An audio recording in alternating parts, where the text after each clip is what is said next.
Lord of the mysteries के episode number 9 को। इसके पिछले एपिसोड्स के लिंक आपको डिस्क्रिप्शन में मिल जाएगी। तो चलिए जानते हैं आगे की कहानी को एपिसोड नंबर 9 के साथ, जिसका नाम है पार्टी। अब तक हमने देखा कि नील का फ्रेंड हार्वी अपना कंट्रोल खो देता है और जब कोई बियॉन्डर कंट्रोल खोता है तो एक मॉन्स्टर बन जाता है, जिसके बाद उसे मारना पड़ता है। अब क्लाइंट सोचता है कि वो अपने साथियों को एक्टिंग मेथड के बारे में कल ही बता देगा, ताकि जो हार्वी के साथ हुआ वो उनके साथ ना हो, और उसे खुद भी अब अपने अगले सीक्वेंस 8 पर एडवांसमेंट कर लेना चाहिए। तभी क्लाइंट के कमरे में एक स्पिरिट आती है। ये असल में एक मैसेंजर है जो डेली ने भेजी थी। डेली कहती है कि वो क्लाइंट से अकेले में बात करने आई है, लेकिन पहले क्लाइंट को अपने कमरे पर स्पिरिचुअल सील लगा देनी चाहिए, वरना उसके भाई बहन सोचेंगे कि क्लाइंट के कमरे से लड़की की आवाज क्यों आ रही है। डेली को पता लग गया था कि क्लाइंट एक्टिंग मेथड के बारे में जानता है, तभी उसका पोषण इतना जल्दी डाइजेस्ट हो गया। डेली को पोषण डाइजेस्ट करने में 2 साल लगे थे और क्लाइंट ने ये 2 महीने में ही कर लिया। अब क्लाइंट समझ जाता है कि हाई रैंक वाले ऑफिसर्स भी एक्टिंग मेथड के बारे में जानते हैं, पर उन्होंने बाकी ऑफिसर्स को इस बारे में क्यों नहीं बताया। बेली कहती है कि इसका जवाब तो मुझे भी नहीं पता, लेकिन जिसे भी एक्टिंग मेथड के बारे में पता चलता है, हाई रैंक वाले कसम खिलवाते हैं कि वो इस बारे में किसी को नहीं बताएंगे। इसीलिए बेली ने यह बात आज तक डन को भी नहीं बताई है। तो वो चाहती थी कि क्लाइंट उन्हें एक्टिंग मेथड के बारे में बता दे, इससे पहले कि होली कैथेड्रल के लोग आके उससे भी कसम खिलवा दे। अब क्लाइंट 2 महीने में पोषण डाइजेस्ट कर लेगा तो लोगों को उस पर शक तो होगा ही। इसीलिए होली कैथेड्रल से एक हाई रैंक ऑफिसर क्लाइंट से मिलने के लिए ऑलरेडी निकल चुका है। अब सुबह होते ही क्लाइंट अपने सभी साथियों को बता देता है कि उसका पोषण डाइजेस्ट हो गया है, जो सुन नील को यकीन नहीं होता कि सिर्फ 2 महीने में इसने ये कैसे कर लिया। इसके बाद क्लाइंट इन सबको एक्टिंग मेथड के बारे में भी बता देता है कि सीक्वेंस का जो नाम होता है हमें वैसी ही एक्टिंग करनी पड़ती है और वैसा ही बनना पड़ता है। अब ये सुन नील कहता है कि काश मैं तुमसे 20 साल पहले मिला होता, क्योंकि वो जिंदगी भर सीक्वेंस 9 को ही डाइजेस्ट नहीं कर पाया है। तभी यहाँ वो हाई रैंक ऑफिसर आ जाता है जिसका नाम है क्रिस्टेट। ये स्लीपलेस पाथवे का सीक्वेंस 5 का भी ऑनर है और 3 रेड ग्लव्स में से एक है, जो कि एक लेजेंडरी एलीट स्क्वाड है। ये क्लाइंट से पूछताछ करने के लिए उसे इंटेरोगेशन रूम में लेकर जाता है और उससे कुछ सवाल करता है, जैसे क्लाइंट ने किसी इविल गॉड से तो हेल्प नहीं ली है, या वो डेविल के लिए तो काम नहीं करता, उसने एक्टिंग मेथड के बारे में अपने साथियों को क्यों बताया। कुछ देर बाद दरवाजा खुलता है और क्रिस्टेट सबको बताता है कि क्लाइंट इस टेस्ट में पास हो गया है और वो अब सीक्वेंस 8 का बियॉन्डर बन सकता है। इसके बाद वो सभी को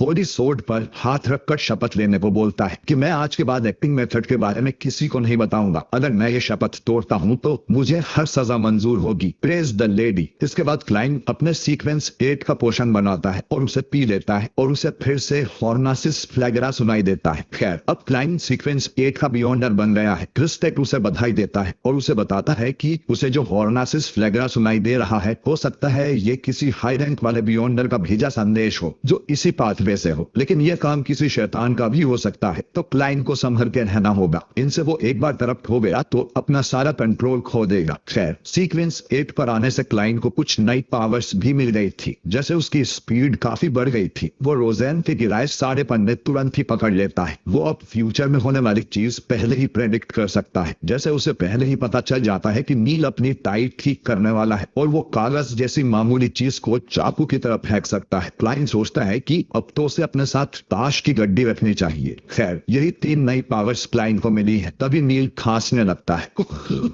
क्लाइंट स्पिरिट विजन से उसकी तबीयत चेक करता है तो उसे नील के पीछे किसी तरह की डार्कनेस दिखाई देती है, पर वो गायब हो जाती है। खैर, नील कहता है कि क्लाइंट के एडवांसमेंट की खुशी में हम सबको सेलिब्रेट करना चाहिए, तो आज की पार्टी मेरी तरफ से। डन कहता है कि ठीक है, फिर आज हम सब डिनर करने चलेंगे। शाम को ये लोग नील के घर आते हैं जो कि पियानो बजा रहा था। ये लोग समझ जाते हैं कि नील को काफी अकेला महसूस होता होगा, तो वो लोग इस तरह का डिनर अक्सर ही किया करेंगे ताकि नील के साथ ज्यादा टाइम स्पेंड कर सके। क्लाइंट अब डोर बेल बजाता है तो नील अंदर से ही पूछता है कि क्लाइंट, तुम यहाँ पर क्या कर रहे हो। क्लाइंट बोलता है कि हम आपको लेने आए हैं, हमें डिनर करने जाना है ना। तो नील गुस्से में कहता है कि मैं आज नहीं चल सकता, हम कल चलेंगे। डन समझ जाता है कि नील के साथ कुछ गड़बड़ है और वो लेनर्ड को एक सील्ड आर्टिफैक्ट लाने भेज देता है। डन अब नील से कहता है कि लगता है तुम बीमार हो, हमें बस अंदर आने दो। अंदर जाके ये लोग देखते हैं कि नील का पूरा घर खून से सना हुआ था। साफ पता चल रहा था कि नील को किसी इविल गॉड ने करप्ट कर दिया है और अब उसे मारना होगा। नील इन लोगों से रिक्वेस्ट करता है कि प्लीज तुम लोग यहाँ से चले जाओ, मैंने किसी का कुछ नहीं बिगाड़ा है, कल सब ठीक हो जाएगा। डन बोलता है कि मैं सिर्फ तुम्हें देखना चाहता हूँ कि तुम ठीक हो कि नहीं, मैं तुम्हें अरेस्ट नहीं करूंगा। नील अब इनके सामने आता है और उसकी गर्दन को छोड़ के उसका बाकी शरीर किसी मॉन्स्टर की तरह हो गया था। नील बताता है कि वो अपनी पत्नी को वापस जिंदा करने की कोशिश कर रहा था। मैं उसे 20 साल पहले तो नहीं बचा पाया था, लेकिन अब मेरे पास बहुत नॉलेज और एक्सपीरियंस है और मैं सब ठीक कर सकता हूँ। डन पूछता है कि तुम अपनी वाइफ को कैसे जिंदा करोगे, तो नील कहता है कि वो एल्केमिकल लाइफ नाम का रिचुअल करेगा और अपनी वाइफ की आत्मा को सोल वर्ल्ड से वापस बुलाकर एक नए शरीर में डाल देगा। इस रिचुअल के बारे में उसे खुद गॉड ने बताया है, जिसका नाम है हिडन सेज, और हम जानते हैं कि हिडन सेज एक इविल गॉड है। बल्कि एपिसोड नंबर 2 में क्लाइन ने नील के पीछे जो आंखें देखी थी वो हिडन सेज ही था। खैर, डन अब नील को नाइटमेयर में खींचने की कोशिश करता है पर फेल हो जाता है। नील इनसे कहता है कि प्लीज मुझे जाने दो, मैं किसी को चोट नहीं पहुंचाऊंगा, मैं तुमसे भीख मांगता हूँ। अब तक लेनर्ड वो सील्ड आर्टिफैक्ट लेकर आ गया था जो था हेयर स्ट्रैंड्स।